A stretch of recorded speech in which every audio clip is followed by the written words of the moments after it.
ये संविदा कर्मचारी इकट्ठा हुए हैं। आपको बता दें कि कांग्रेस ने चुनाव से पहले संविदा कर्मचारियों को नियमित करने का वादा किया था।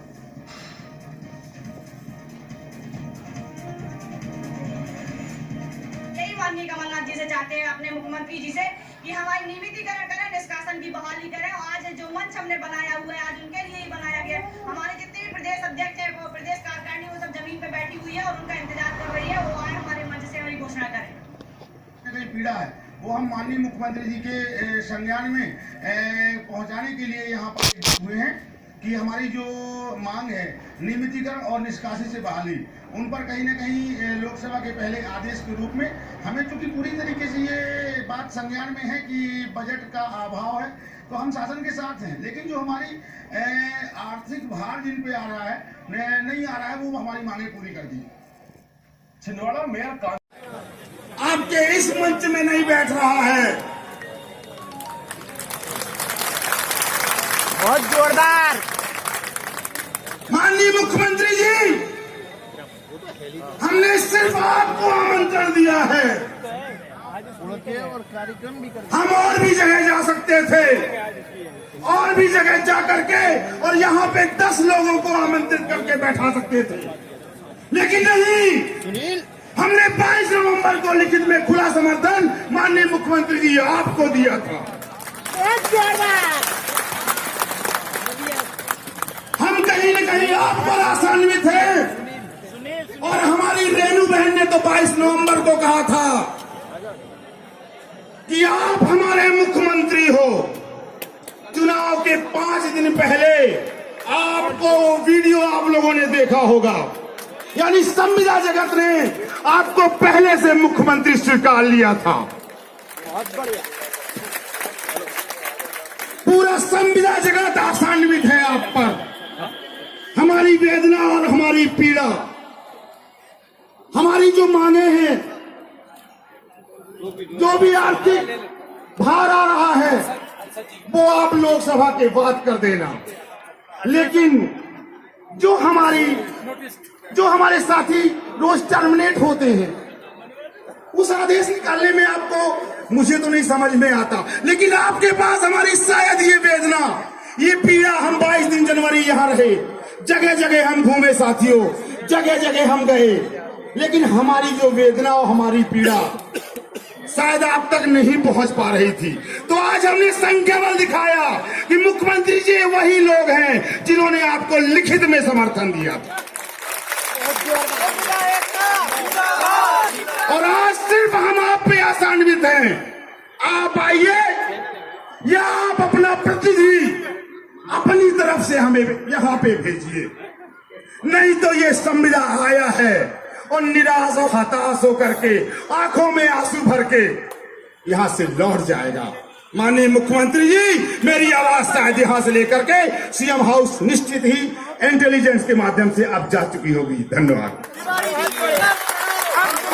हो जाएंगी निष्कासित, उसके लिए सिर्फ 2 लाइन लिख दिया जाए कि जिस तरह से नियमित कर्मचारियों का निलंबन होता है, उन्हें मौका दिया जाता है, साहब हमें मौका भी नहीं दिया जाता। हमारा अनुबंध प्रथा समाप्त की जाए साहब, हमारी अनुबंध प्रथा समाप्त की जाए। इसमें कहीं भी किसी भी प्रकार का 1 रुपए का भी आर्थिक भार नहीं आ रहा है, और हमारे जो निष्कासित हैं, हमारे निष्कासितों की वेदना, साहब आंखों में आंसू भर आता है जब हम अपने निष्कासित साथियों के परिवार की स्थिति देखते हैं। उन निष्कासितों के लिए भी कोई ठोस कदम उठा दीजिए साहब। और हमारे जो अनुज रोजगार सहायक है साहब, ये बैकबोन है कहीं ना कहीं पंचायत एवं ग्रामीण विकास के। और वर्तमान में छिंदवाड़ा जिले के जुन्नर 2 के विधायक आदरणीय सुनील उइके जी, मंच पे विराजमान संयुक्त मोर्चा के अध्यक्ष आदरणीय अजय तिवारी जी, संयोजक दिनेश तोमर जी, निष्कासितों की लड़ाई लड़ने वाली मेरी बहन आदरणीय रेणु उपाध्याय जी, रोजगार सहायक के प्रदेश अध्यक्ष आदरणीय रोशन जी। कितने लोग मुझे चुनाव के पहले से जानते हैं, जरा हाथ खड़ा करो भाई। ये लो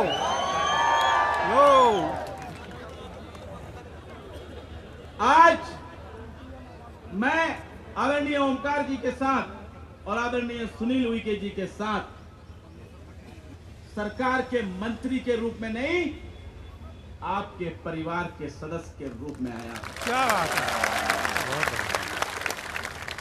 थोड़ा सा मैं मूल विषय में आने के पहले अपना एक परिचय जरूर देना चाहता हूं।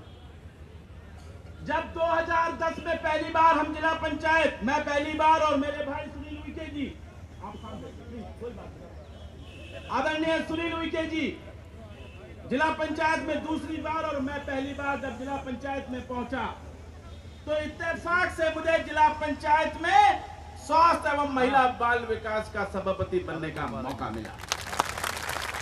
जैसे आपके कार्यक्रम में मैं आया, ठीक उसी कार्यक्रम में मैं आंगनवाड़ी कार्यकर्ताओं के बीच में पहुंचा।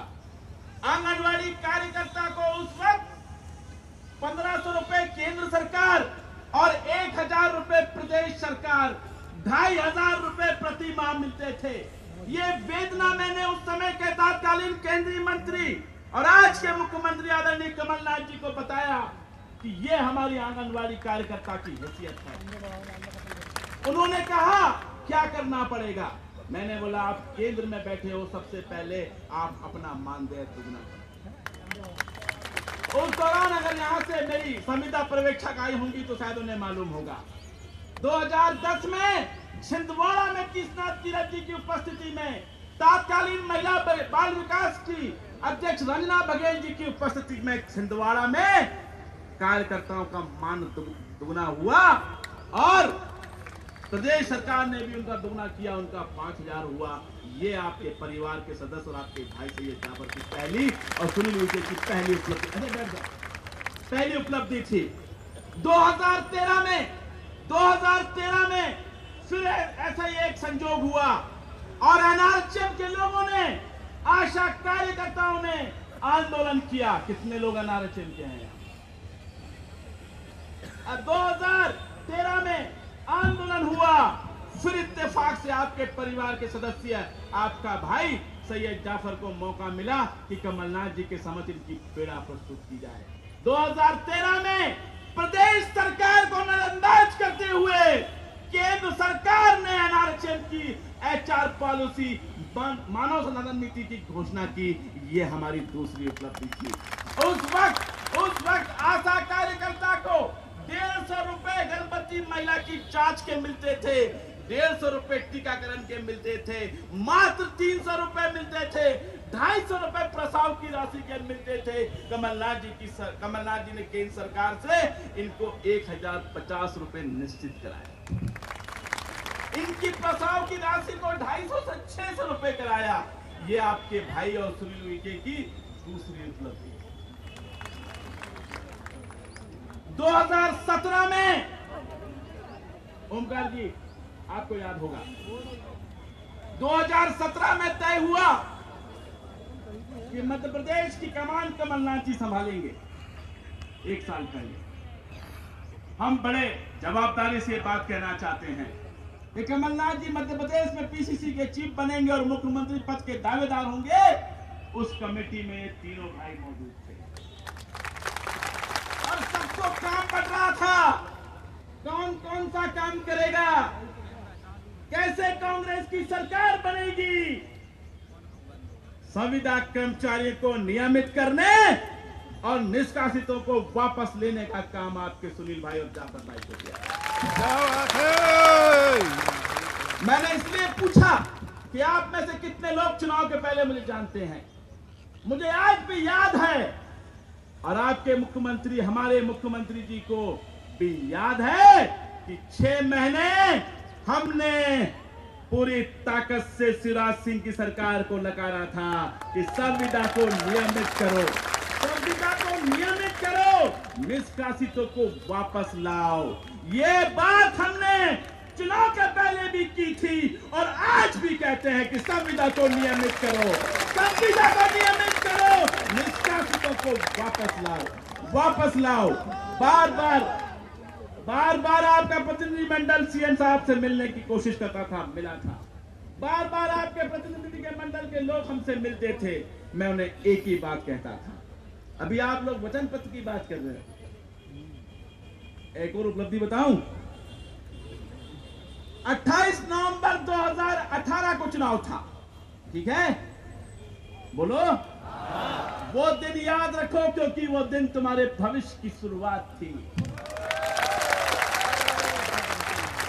28 नवंबर 2018 को चुनाव था और 25 नवंबर 2018 को आपके भाई ने कमलनाथ जी के ट्विटर अकाउंट से आपको नियमित करने का ऐलान किया था। बहुत बढ़िया। पंचायत सचिव का नाम आ गया था, रोजगार सहायक का नाम नहीं आया था। ये 25 तारीख के ट्विटर में खोल के देख लो, कोई घोषणा पत्र को ढूंढने की आवश्यकता नहीं है। रुको तो मैं आपसे एक बात बड़ी जवाबदारी से कहना चाहता हूं कि आपका नियमितीकरण हमारी उपलब्धि नहीं है, हमारा कर्तव्य है।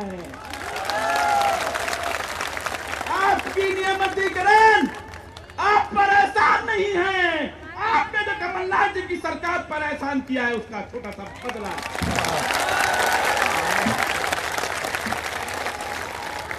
मैंने बार बार आपके प्रतिनिधिमंडल से कहा है कि आपको अगर आंदोलन करने के बाद मिला तो वक्त है बदलाव की सरकार नहीं हुई, वक्त है बदलाव की सरकार। जिस प्रकार 55 लाख किसानों का 50 लाख करोड़ों का कर्जा माफ कर सकती है, वो कमलनाथ जी की सरकार आपके घर में लाके आपको नियमितीकरण का आदेश देगी। ये मैं अपने मेरे बड़े भाई और आपके मंत्री और उस समिति के मुखिया आदरणीय ओमकार सिंह मरकाम और विधायक सुनील उइके के सामने आपको विश्वास दिलाता हूं। मेरी बहनें यहाँ बैठी हुई हैं, तुम घर में चावल बनाती हो तो पूरी हंडी देखती हो कि चावल का एक दाना देखती हो? चावल का एक दाना देख के हंडी समझ लेती हो। ये चावल के हंडी के वो दाने हैं जो सरकार के प्रतिनिधि के रूप में आपके बीच में बैठे हैं। ऐसा पिछली सरकार ने नहीं किया, ऐसा पिछली सरकार ने नहीं किया। मैं ज्यादा कुछ नहीं कहना चाहता, मेरे साथ मेरे विधायक आदरणीय सुनील उइके जी और मंत्री आपके बीच में बोलेंगे। मैं तो सिर्फ अंत में बड़ी जवाबदारी से एक बात कहना चाहता हूं। घोषणा नहीं भैया, नियमितकरण चाहिए। मैं तो बड़ी जवाबदारी से आपसे एक बात कहना चाहता हूं। मैं एक बड़ी जवाबदारी से आपसे एक बात कहना चाहता हूं। अभी कुछ लोग कह रहे थे अगर कुछ नहीं देना होता तो आपके मंच पे आके फेस नहीं करते। क्या बात है, बहुत बढ़िया। अगर नियमित नहीं करना होता तो कैबिनेट मंत्री आपके दरवाजे में खड़ा नहीं होता। अगर निष्कासितों को वापस नहीं लाना होता तो आपके मंच पे खड़े नहीं होते। और जितनी पीड़ा इस सरकार को उन अधिकारियों के कारण हो रही है जिनने आपको नौकरी से निकाला है, जितनी पीड़ा आपको नियमितीकरण करने के लिए उन अधिकारी दलालों के कारण हो रही है, उसकी कल्पना आप नहीं कर सकते, उसकी कल्पना आप नहीं कर सकते। मैं आपको विश्वास दिलाता हूं कि कमलनाथ जी की सरकार के मंत्री और विधायक अगर आपको नियमित नहीं कर पाए तो वो जो एसी का एयर कंडीशन में जो अधिकारी बैठे हैं वो वहां नहीं बैठ पाएंगे। अगर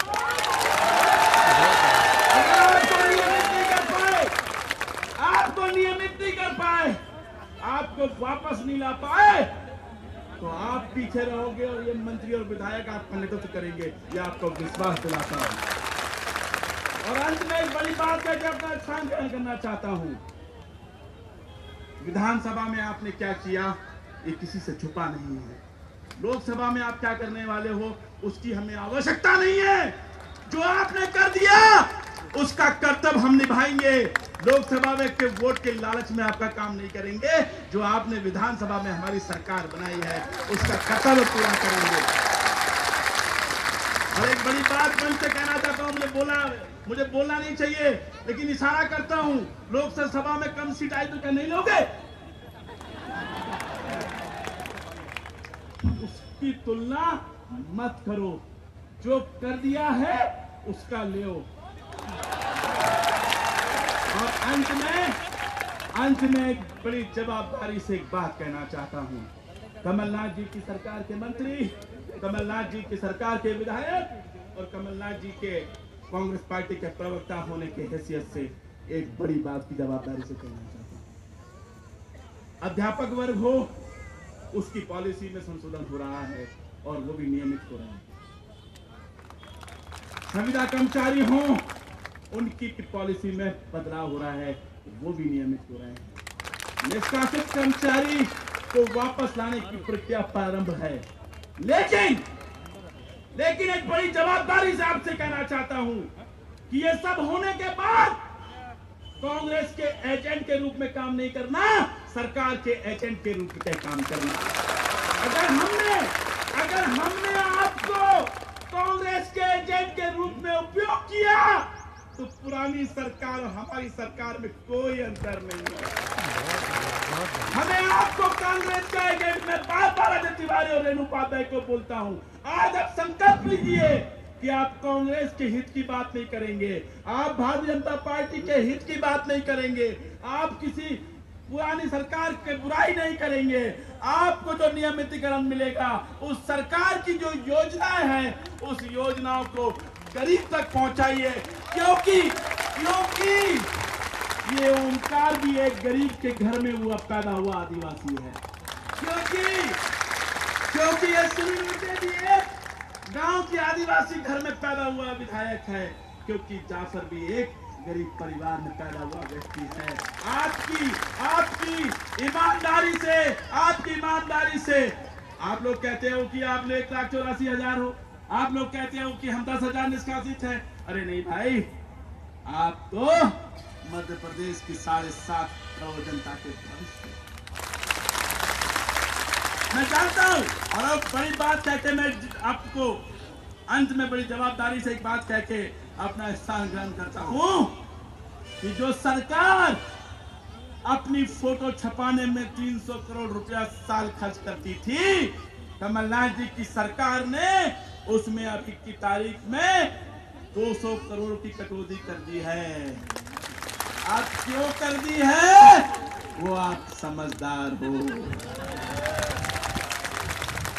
एनआरएचएम में सबसे ज्यादा पैसा नियमितीकरण में आने वाला है,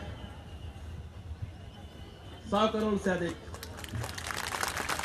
सरकार उसको वहन करने के लिए तैयार है। आप थोड़ा इंतजार कीजिए और आपके कमेटी के मुखिया के रूप में यहाँ पे आए, मैं उनके बीच में और आपके बीच में ज्यादा बाधा नहीं बनना चाहता, लेकिन अंत में बड़ी जवाबदारी से कहना चाहता हूं कि आपका और हमारा रिश्ता एक पारिवारिक रिश्ता था, है और रहेगा। आप चिंता मत कीजिए, ये कमलनाथ जी की सरकार आपके हित के लिए आई है। कमलनाथ जी की सरकार ने बनने के पहले जो वचन आपको नियमितीकरण और आपके निष्कासित का वापस कर दिया था, वो सरकार अपना वचन जल्द पूरा करेगी। धन्यवाद। जय हिंद, जय भारत। इकबाल करते हैं।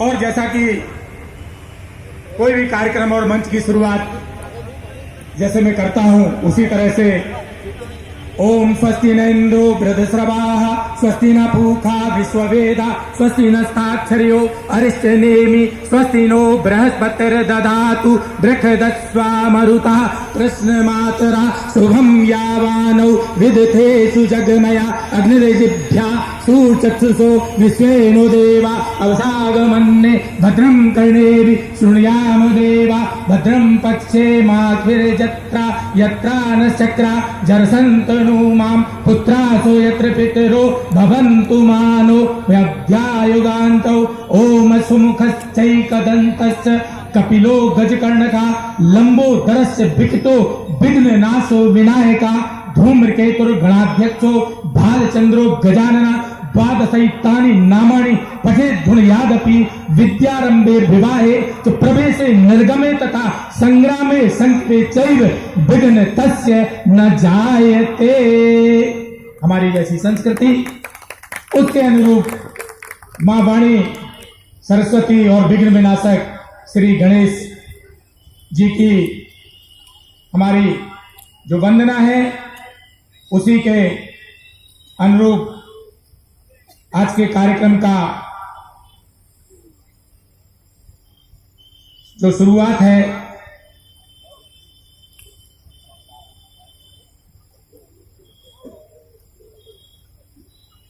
आसमान की ऊंचाइयों पर हम परवाज करते हैं।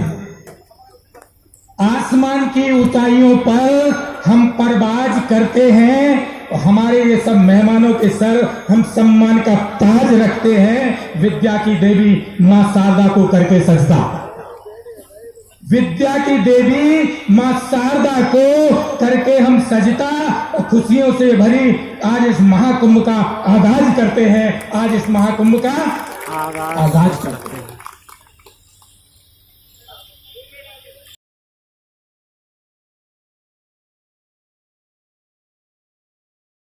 हमारे समझदार साथी हैं और इस पे भी चर्चा करना बहुत आवश्यक है। और आज आप और हम हमारे इन मूल्यों पर जब हम चर्चा करेंगे तो हमको ये मिलेगा कि कुछ ऐसे हमारे साथी संघर्ष की राह पे चलते रहते हैं, जो कर्तव्य करते हैं पर संघर्ष की राह में उनको चलना पड़ता है। कुछ ऐसे साथी हैं जो कर्तव्य करते हैं पर उनको संघर्ष की राह में नहीं चलना पड़ता और इसी बीच में विषयांतर हो जाता है। मैं कई बार जाके सोचता हूं आज मुझे एक मैं आपसे प्रश्न कर सकता हूं। आज मुझे आप ये बताएं, कमरे के निवासी हैं हम तो क्या बताते हैं, हम तो उस घर के निवासी हैं। और जब घर से निकल करके मोहल्ले में पहुंचे तो हमारी ये बात आ जाती है। और जब मोहल्ले से निकल के हम पंचायत में पहुंचते हैं तो फिर नहीं कहते कि हम उस घर के निवासी हैं, हम तो कहते हैं कि हम उस मोहल्ले के निवासी हैं। हमारा वार्ड ये है, हमारा टोला ये है, हमारा मोहल्ला ये है। और इसके बाद जब हम ब्लॉक में पहुंचते हैं तो ब्लॉक में जाकर के हम ये नहीं कहते कि हम उस मोहल्ले के हैं, हम तो कहते हैं हम फलाने ग्राम पंचायत के हैं, उस ग्राम के निवासी हैं। और जब हम जिले में आ जाते हैं तो हम वहां क्या कहते हैं, हम तो उस ब्लॉक के निवासी हैं, हम गांव की बात नहीं करते। कहाँ की करते हैं, ब्लॉक की। और जब हम संभाग में आते हैं तो ब्लॉक की बात भूल जाते हैं, हम तो कहते हैं कि हम तो फलाने जिले के निवासी हैं, डिंडोरी जिले के निवासी हैं, मंडला जिले के निवासी हैं, या जबलपुर में आते हैं तो कहेंगे नरसिंहपुर जिले के निवासी। और जब हम संभाग में आएंगे